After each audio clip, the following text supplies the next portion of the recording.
Selamat pagi Ibu dan teman-teman. Kami dari kelompok 7 akan memaparkan materi protokol kami tentang protokol pengujian bioekuivalensi, formulasi meloxicam bermerek dan generik pada relawan pria sehat. Untuk pendahuluan di sini dari prosedur pengujian bioekuivalensi, bioekuivalensi ini merupakan suatu kondisi di mana dua produk obat yang mengandung zat aktif yang sama memiliki bioavailabilitas yang setara, yaitu sejauh dan secepat apa zat aktif tersebut mencapai sirkulasi sistemik dan tersedia di tempat kerja farmakologinya. Pengujian bioekuivalensi ini sangat penting dalam pengembangan obat generik karena bisa menjadi dasar ilmiah untuk menyatakan bahwa obat generik tersebut dapat menggantikan obat bermerek tanpa mengorbankan keamanannya. Tujuannya di sini untuk menilai bioekuivalensi antara formulasi generik dan produk bermerek. Untuk prosedur yang pertama di sini, dalam prosedur protokol ini terdapat 20 poin. Untuk poin yang pertama itu ada kaji etik, yang dimana penelitian ini telah lolos kaji etik sesuai dengan peraturan BPOM tahun 2022 nomor 11 tentang tata laksana bioekuivalensi. Untuk poin yang kedua ini persetujuan dan pelaksanaan uji bioekuivalensi, yang dimana pelaksanaan ini telah mendapat persetujuan dari Badan POM. Selanjutnya untuk desainnya itu terdapat 4, yang dimana yang menggunakan yang pertama itu randomize atau penempatan subjek ke dalam urutan pengobatan dilakukan secara acak sehingga tidak ada bias dalam pembagian kelompoknya. Nah, dalam penelitian ini relawan yang terdaftar dibagi secara acak ke dalam dua kelompok yang masing-masing terdiri dari 12 subjek. Yang kedua ini menggunakan penelitian ini menggunakan dosis tunggal, yang mana setiap subjek hanya menerima satu dosis 15 mg meloxicam pada masing-masing periode pengujian. Nah, yang ketiga di sini menggunakan crossover, yang dimana setiap kelompok menerima dua pengobatan obat pada dua waktu yang berbeda dengan periode wash out 2 minggu di antaranya. Dan yang terakhir menggunakan single blind, yang dimana subjek tidak mengetahui jenis obat yang diberikan.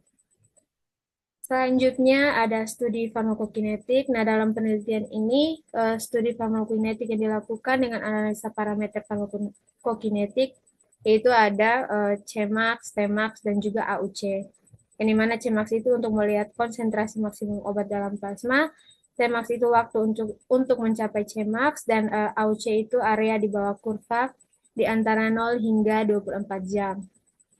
Selanjutnya ada studi farmakodinamik, yang dimana farmakodinamik ini eh, pada obat meloxicam tidak dianjurkan karena obat meloxicam ini merupakan obat oral yang bekerja secara sistemik.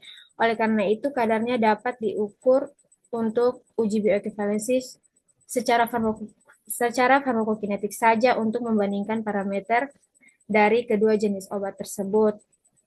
Di sini terdapat 3. Yang pertama, uji bioekuivalensi secara farmakodinamik hanya dilakukan jika analisis kuantitatif zat aktif atau metabolitnya dalam darah, serum, plasma, urin tidak dapat dilakukan dengan cukup akurat dan sensitif. Kemudian pengukuran kadar zat aktifnya tidak dapat digunakan sebagai pengganti untuk membuktikan efikasi dan keamanan obat yang bersangkutan. Dan terakhir, obat didesain untuk bekerja lokal, yakni obat yang diberikan topikal dan inhalasi.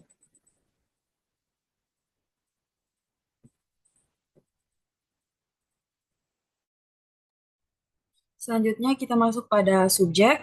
Yang pertama itu ada kriteria subjek. Relawan bersedia untuk melakukan penelitian ini, yaitu subjek sehat, kemudian pria berumur 8-50 tahun, kemudian indeks massa tubuh antara 19 dan 25 kg per meter, kemudian tidak merokok, lalu evaluasi dan riwayat medis, pemeriksaan fisik, tinggi badan berat badan, IMT, tanda-tanda vital, tekanan darah, sistolik dan diastolik, dan suhu tubuh, tes ginjal dan hasil tes narkoba dan alkohol dalam urin. Kemudian subjek harus bebas dari virus human imunodefisiensi atau HIV dan virus hepatitis B dan C. Yang terakhir, relawan tidak diperbolehkan untuk mengkonsumsi alkohol atau minuman dan makanan yang mengandung kafein dari 48 jam sebelum pemberian obat hingga akhir penelitian. Next. Yang kedua, jumlah subjek. Jumlah relawan yang mengikuti penelitian ini berjumlah 24 orang pria. Sehat, secara silang, relawan akan dibagi dalam dua kelompok dan masing-masing kelompok terdiri dari 12 orang. Kemudian yang ketiga, standarisasi kondisi studi, di mana obat akan diberikan secara oral dalam bentuk tablet 15 mg meloxicam dengan kondisi puasa setelah berpuasa minimal 10 jam. Kemudian relawan tidak diperbolehkan mengkonsumsi alkohol atau makanan yang mengandung kafein dari 48 jam sebelum pemberian obat. Lalu konsumsi cairan sepuasnya mulai 2 jam setelah pemberian dosis dan dosis diberikan pada dua waktu yang berbeda. Dan yang terakhir ada pengambilan sampel. Sampel diambil dengan menggunakan sampel darah vena sebanyak 5 ml pada pukul 8 pagi setelah berpuasa semalaman. Yang ketujuh ada obat uji. Obat uji yang digunakan dalam uji BA harus dibuat sesuai dengan cara pembuatan obat yang baik. Yang pertama, nama obat uji bioekvivalensi adalah meloxicam. Kemudian yang kedua, nama obat yang didaftar meloxicam. Yang ketiga, zat aktif kekuatan dan bentuk sediaan, meloxicam 15 mg tablet. Nomor batch tanggal pembuatan dan kadaluarsa untuk nomor batch-nya itu 4230427, tanggal pembuatan 22 April 2024 dan tanggal kadaluarsanya itu 22 April 2026. Besar batch-nya itu 1400, kemudian kadar obatnya itu 15 mg. Sumber zat aktifnya itu dari PT Medika Farma Indonesia. Kemudian alamat pendaftarnya itu PT Medika Farma Indonesia, Jalan Bangsawan nomor 1 Indonesia. Uh, Begitupun dengan nama dan alamat produsen. Next. Yang kedua, yang kedelapan ada obat komparator. Obat komparator yang digunakan dalam uji bioekvivalensi harus diseleksi sesuai kriteria dan ditentukan BPOM sebagai berikut. Yang pertama, nama obat uji Maxfarm. Kemudian nama obat yang didaftar itu Maxfarm. Kemudian zat aktif dan kekuatan bentuk sediaan itu nomor batch tanggal pembuatan dan kadaluarsa itu 12 Oktober 2023 dan tanggal kadaluarsanya itu 12 Oktober 2025. Kemudian besar batch-nya itu 110, kadarnya itu 15 mg, sumber zat aktifnya itu dari PT dan Kos Farma, kemudian nama dan alamat pendaftar dari PT dan Kos Farma Indonesia, begitupun juga dengan nama dan alamat produsen. Kemudian yang kesembilan ada kemasan obat, di mana obat uji meloxicam 15 mg dikemas dengan kemasan primer, kemudian obat komparator meloxicam 15 mg dikemas dengan menggunakan kemasan sekunder. Kemudian yang ke-10 ada dosis obat uji tablet 15 mg, kemudian dosis obat komparator tablet 15 mg. Next. Kemudian yang ke-11 itu ada uji disolusi in vitro. Dalam penelitian ini tidak dilakukan uji disolusi in vitro karena lebih berfokus pada pengujian klinis pasca pemasaran untuk mengevaluasi biotik secara langsung pada manusia. Next. Selanjutnya kita masuk pada pengambilan sampel darah. Yang pertama, waktu pengambilannya itu yang pertama 0 jam sebelum pemberian dosis. Kemudian setelah pemberian dosis itu diambil setelah 0,5 jam, 1, 2, 4, 8, 12, dan 24 jam.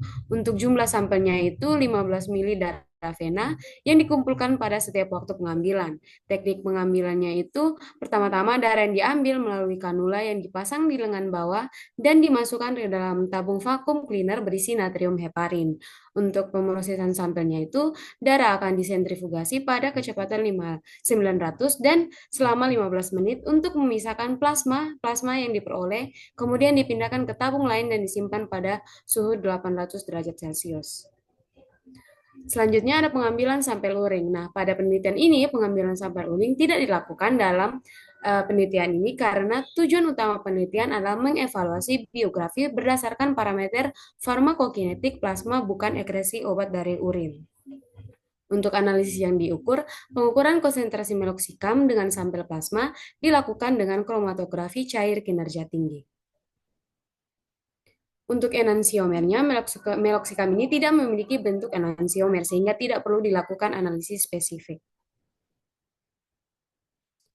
Selanjutnya adalah metode bioanalisis. Untuk metode bioanalisis yang dilakukan adalah dengan kromatografi cair kinerja tinggi, instrumennya berupa Waters 46 UV detektor, fase geraknya itu buffer kalium fosfat dan juga aseton. Untuk laju airnya 1,2 ml per menit. Untuk kualifikasi metodenya dengan akurasi 88,03% sampai 114,66%, presisinya 2,01% sampai 7%, dan batas deteksinya itu 0,005 mg per liter, batas kuantifikasinya itu 0,0039 mg per liter. Selanjutnya untuk pengulangan analisis, penelitian ini menggunakan desain crossover 2x2 yang digunakan dalam penelitian menunjukkan bahwa setiap subsubjek akan menerima dua formulasi yaitu generik dan bermerek pada waktu yang berbeda. Ini memberi kontrol internal atas variabilitas antar individu sehingga tidak perlu memerlukan pengulangan analisis. Selanjutnya untuk pengujian ulang tidak dilakukan karena penelitian ini hasil uji itu dapat diterima secara ilmiah karena metode analisis sudah tervalidasi dan hasil ujinya presisi serta akurasi sudah memenuhi syarat dari pedoman BPOM. Selanjutnya parameter farmakokinetik. Parameter farmakokinetik bioavailabilitas dari sampel darah untuk dosis tunggal. Untuk pertama AUC 0 sampai 24 yaitu under curve atau area di bawah kurva terhadap waktu 0 sampai 24 jam yang dihitung secara trapezoidal. Yang kedua adalah area under curve atau AUC yang dihitung dari waktu 0 sampai tak terhingga. Selanjutnya konsentrasi maksimal di mana kadar AUC dan waktu 0 sampai waktu tak terhingga puncak obat dalam plasma. Selanjutnya Tmax, waktu sejak pemberian obat sampai mencapai konsentrasi maksimal. Selanjutnya T-setengah, waktu paruh obat dalam plasma. Next. Selanjutnya analisis data. Yang pertama adalah AUC, CP, adalah ukur jumlah obat yang diserap, konsentrasi maksimum, mengukur laju absorpsi maksimum, Tmax, waktu tercapainya konsentrasi maksimum, dan T-setengah itu waktu paruh. Next. Selanjutnya, variasi berdasarkan jurnal pengujian biografi formulasi meloxicam bermerek dengan generik pada relawan pria sehat dilakukan tanpa adanya variasi dan hasil membuktikan bahwa meloxicam generik dan meloxicam bermerek tanpa perlu modifikasi. Next. Selanjutnya hasil. Penelitian ini bertujuan untuk membandingkan antara tablet meloxicam bermerek atau Mobic dengan tablet generik. Ini memastikan bioequivalensi dalam hal farmakokinetik dan farmakodinamik. Penelitian ini dilakukan dengan 24 relawan sehat, di mana masing-masing partisipan diberikan satu dosis tablet 15 mg, kemudian dilakukan pengambilan sampel darah selama 24 jam untuk mengukur kadar meloxicam di dalam tubuh.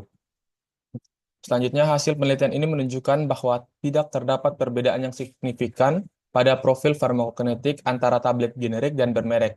Semua parameter seperti AUC dan Cmax berada dalam kisaran standar penerimaan bioequivalensi, yaitu 80 hingga 125%. Selain itu, tidak ditemukan efek samping yang serius. Hanya ada sedikit laporan tentang ruam kulit dan sakit kepala pada satu subjek yang sembuh tanpa pengobatan. Next.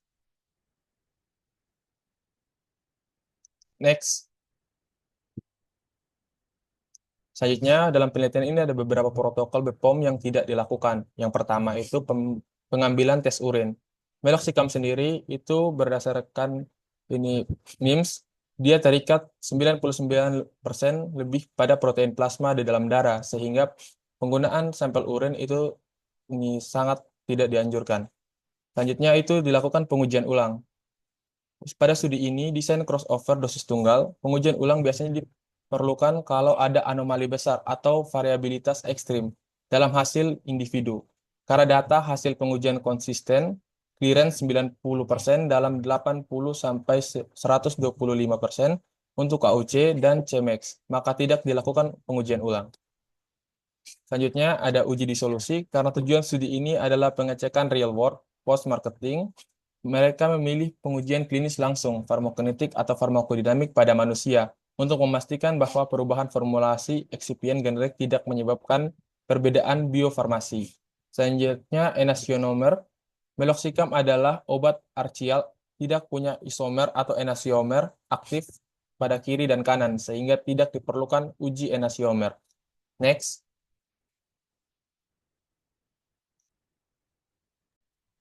Sekian presentasi dari kelompok kami. Terima kasih.